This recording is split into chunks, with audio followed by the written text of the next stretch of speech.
Le Soudan a déclaré que le deuxième tour du remplissage du grand barrage n'a pas affecté l'approvisionnement en eau du Nil.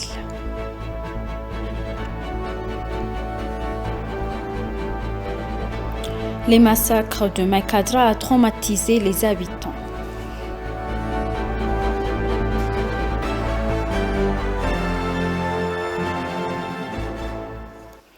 Bienvenue chers téléspectateurs, c'est Aline Taibaro avec le journal du 19 juillet. Hamid Mohamed Ali, directeur général du barrage Soudan Al-Russara, a déclaré que le deuxième tour du remplissage du barrage de la Renaissance éthiopienne n'a pas affecté l'approvisionnement en eau du Nil. Dans un communiqué publié, Hamid Mohamed Ali a déclaré que l'Éthiopie avait commencé le deuxième cycle de remplissage d'eau du grand barrage de la Renaissance, mais qu'il n'y a même pas que de baisse de débit du Nil. Al-Daïm, à la frontière avec l'Éthiopie, n'a pas vu de baisse de la quantité d'eau circulant de l'Éthiopie vers le Soudan depuis avril, a-t-il déclaré. Il a dit que la deuxième phase du remplissage du barrage est en cours, mais que le débit quotidien d'eau vers le Soudan n'a pas diminué. Cependant, malgré le fait que l'Éthiopie ait achevé la construction du barrage, elle doit encore signer un accord juridique et contraignant sur la construction et l'exploitation du barrage, a déclaré chinois.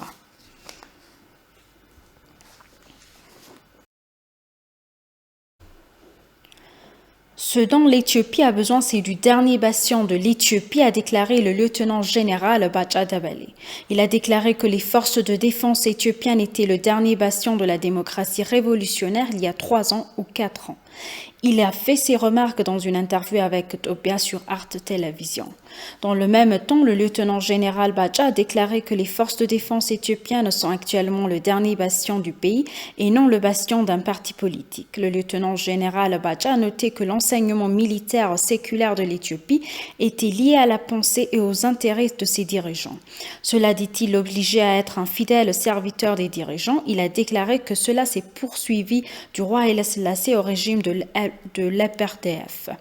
L'ENA a rapporté que des hauts dirigeants de partis politiques, des officiers de l'armée et d'autres invités dont le lieutenant-général Bacha Dabale étaient présents au forum.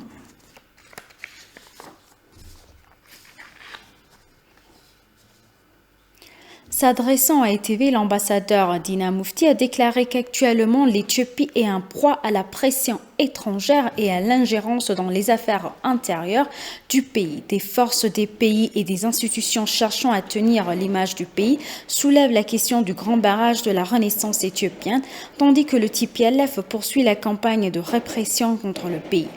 L'ambassadeur a également expliqué que quelques individus rapportent le fait que l'Égypte et le Soudan propagent des fausses informations et accusations au sujet du grand barrage de la Renaissance éthiopienne. Et d'autre part, le terroriste TPLF nous impose les défis en utilisant les organisations internationales et des médias de masse.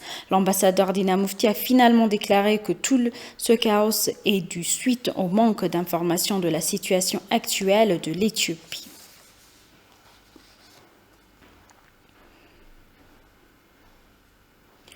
La police d'Addis Abeba a exhorté diverses organisations et personnes fournissant des services de logement et de dortoir à vérifier l'identité des locataires afin de prévenir la criminalité et d'autres problèmes de sécurité. Selon les enquêtes policières, il y a des individus dans diverses parties d'Addis Abeba qui envisagent de commettre des crimes en louant des appartements et des dortoirs dans diverses parties du pays. Il a dit que la ville a pu maintenir la paix à l'engagement des forces de sécurité et la participation active de la communauté. Il a déclaré que la police d'Addis Abeba travaille en collaboration avec la communauté et d'autres forces de sécurité, ajoutant qu'il est approprié d'empêcher les criminels et les autres forces de sécurité de créer un environnement favorable. Pour ce faire, les résidents d'Addis Abeba sont tenus d'informer le poste de police le plus proche en enregistrant les identités et autres documents de leurs locataires, ainsi que l'identité de leurs locataires lorsqu'ils louent des hôtels, des retraités et des entreprises similaires.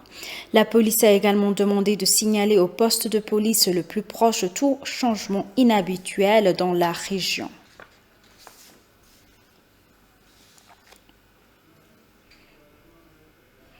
Lors d'un rassemblement de masse des Tigraïens vivant dans la ville de Logia, en Afar, ont dénoncé l'attaque menée contre la population d'Afar.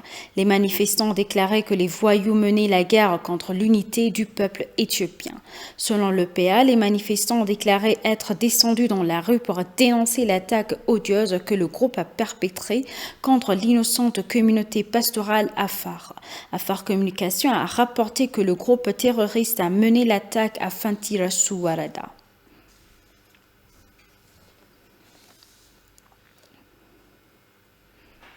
Les Amaras de Maïkadra se disent toujours traumatisés 8 mois après l'un des pires massacres de la région nord de l'Éthiopie. Des centaines de jeunes hommes de l'ethnie Amara ont été tués en fuyant du TPLF terroriste. Voici le reportage d'Al Jazeera présenté par Beteye Sousiarit. Marou Gebremariam donne Al Jazeera le récit des personnes que lui et d'autres ont enterrées dans ces fosses communes dans un cimetière d'église. Ils n'avaient rien, dit-il, ils ont été ciblés parce qu'ils sont Amara. Le premier massacre du conflit entre les soldats fédéraux éthiopiens soutenus par les forces spéciales Amara et ses milices contre l'armée du TPLF s'est produit ici en novembre dernier dans la ville septentrionale de Maïkadra, près de la frontière soudanaise. Selon la Commission éthiopienne des droits de l'homme, jusqu'à 600 personnes ont été tuées. Selon Al Jazeera, le nombre est beaucoup plus élevé.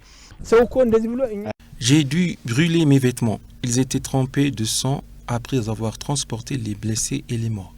Nous avons amené des corps ici, sur des civières. C'était choquant que tout l'endroit sentait la mort.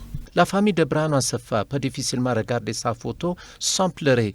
Ils disent qu'il a été tué sous leurs yeux dans la rue devant chez lui. Ils accusent les groupes terroristes du TPLF en fuite. C'était sous l'administration de la direction du TPLF. Mais presque tous ont maintenant fui et la ville est sous le contrôle des forces Amara et du gouvernement fédéral. Plus de 200 jeunes hommes vivaient dans des auberges qui se trouvaient ici. La plupart étaient des ouvriers venus de différentes régions d'Éthiopie pour travailler dans des fermes appartenant principalement aux habitants du Tigray. Des témoins ont raconté qu'ils avaient été piratés à la machette, battus et leurs auberges interdites au sol. Le fils de cette femme a à peine survécu à une attaque. Elle dit qu'il a depuis perdu l'audition. De nombreuses personnes comme Marou Gebremariam, qui a été témoin des tueries et enterré les morts, sont restées profondément traumatisées. Les États régionaux éthiopiens envoient davantage d'armées dans les zones frontalières du Tigray et d'Amara pour renforcer l'armée nationale. Les forces régionales d'Amara se préparent également à défendre les zones contestées par la clique du TPLF. Rappelons que le gouvernement fédéral a mis en place un comité pour traiter les différents frontaliers avec lesquels le TPLF a refusé de coopérer. Voici le reportage de France 24. Conflit entre le TPLF et le gouvernement éthiopien, les forces Amara ont repris. Ces hommes de la région Amara sont prêts à risquer leur vie pour défendre les territoires reconquis au Tigré et défier les forces du TPLF. Les Fano sont une milice non gouvernementale qui mobilise des citoyens en temps de crise. Je suis heureux et fier de combattre l'ennemi qui occupait le pays. Nous tous ici sommes heureux de nous battre avec tout ce que nous avons pour protéger les terres de nos pères de l'ennemi qui a franchi notre frontière. Au cours du conflit entre le TPLF et le gouvernement éthiopien, les forces Amara ont repris des territoires du Tigré, comme le Wolkaït. L'offensive a fait des centaines de milliers de déplacés tigréens. Les Amara, eux, affirment avoir été chassés de ces terres il y a 30 ans. C'est le cas de Tesfou qui quitte la ville de Gondar pour s'installer à Oumera où il est né. Il y a récupéré 100 hectares de terre et a déjà réaménagé sa maison. J'ai l'impression de renaître, comme si mon identité m'avait enfin été rendue. J'ai récupéré mon passé et mon héritage. J'ai retrouvé mes droits démocratiques. À partir d'aujourd'hui, Dieu apporte la paix dans ma vie. Je prierai Dieu et je cultiverai ma terre jusqu'à ma mort. Des milliers d'Amara se sont réinstallés au Wolkaït. Mais ces zones risquent de devenir le nerf de la guerre. Suite à leurs avancées militaires, les forces du TPLF ont assuré vouloir reconquérir ces terres. Mais dans la ville de Dansha, ce membre du bureau local jure que cette fois-ci, les Amara ne partiront pas. Le Wolkaït appartient historiquement à l'ethnie Amara. On n'a jamais demandé à personne de faire partie du Tigré. On n'a jamais voté pour ça. Le cessez-le-feu unilatéral déclaré fin juin par le gouvernement n'aura duré que brièvement. L'armée a été redéployée pour contrer le TPLF. Le nombre de victimes civiles continue d'augmenter. Tous les partis sont accusés de massacre, mais clament chacun leur droit à la vengeance. Chers téléspectateurs, nous vous rappelons les titres principaux.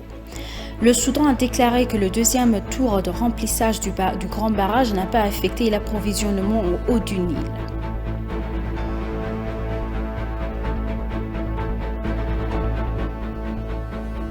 Le massacre de Makadra a traumatisé les habitants.